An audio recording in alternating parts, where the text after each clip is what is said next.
గీతా సాక్షిగా అనే cinema Amazon ప్రైమ్‌లో stream అవుతుంది. ఈ సినిమా ఎలా ఉందో ఈ వీడియోలో తెలుసుకుందాం. ఈ లోపల వీడియోని అయితే లైక్ చేసి ఛానల్‌ని సబ్స్క్రైబ్ చేసుకోకపోతే సబ్స్క్రైబ్ కూడా చేసుకోండి. ఈ సినిమా అంతా చూసాక సినిమాలో చూడాల్సినంత కొత్తగా ఏమి ఉన్నట్టయితే నాకు అనిపించలేదు. ఈ సినిమా స్టోరీ ఏంటంటే హీరో ఒక రేప్ కేసులో జైలుకెళ్తాడు. ఆ కేసుని 5 సంవత్సరాల తర్వాత మళ్ళీ రీఓపెన్ చేస్తారు.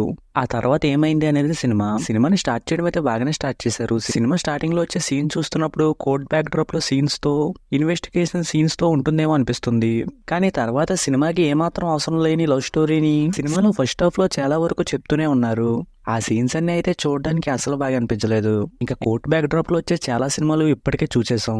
అలా ఒక కేసులో హీరో తప్పు చేయకుండా ఇరికించాలంటే ఎలా చేయాలనే దాన్ని చాలా క్లియర్ గా చూపించాలి. కానీ ఈ సినిమాలో మాత్రం డైరెక్టర్ గారు ఇరుక్కోవాలని రాశారు కాబట్టి అలా హీరో ఇరుక్కుపోయినట్టుగా అనిపిస్తుంది.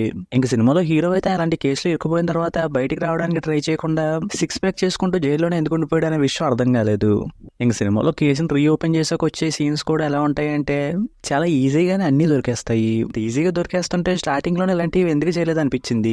ఇంక సినిమాలో వచ్చే సాంగ్స్ బ్యాక్గ్రౌండ్ స్కోర్ అయితే పర్వాలేదు అనిపించాయి. ఫైనల్ గా ఈ సినిమా అయితే హీరో కేసులో ఇరుక్కోవాలి, ఆ కేసు నుంచి బయటపడాలి అనే దానికి సింపుల్ గా సిల్లీగా అనిపించే రీజన్స్ చూసుకుని సినిమా తీసినట్టుగా అనిపించింది. దానివల్ల ఈ సినిమా అయితే నాకు అంత బాగా అనిపించలేదు. ఇంక ఈ సినిమాకి నేను ఇస్తున్న రేటింగ్ అయితే 2.25 అవుట్ ఆఫ్ 5. ఇక వీడియోకి వచ్చేసే ముందు వీడియోని లైక్ చేసి ఛానల్ని సబ్స్క్రైబ్ చేసుకోకుండా చూస్తున్నట్టయితే సబ్స్క్రైబ్ కూడా చేసుకోండి.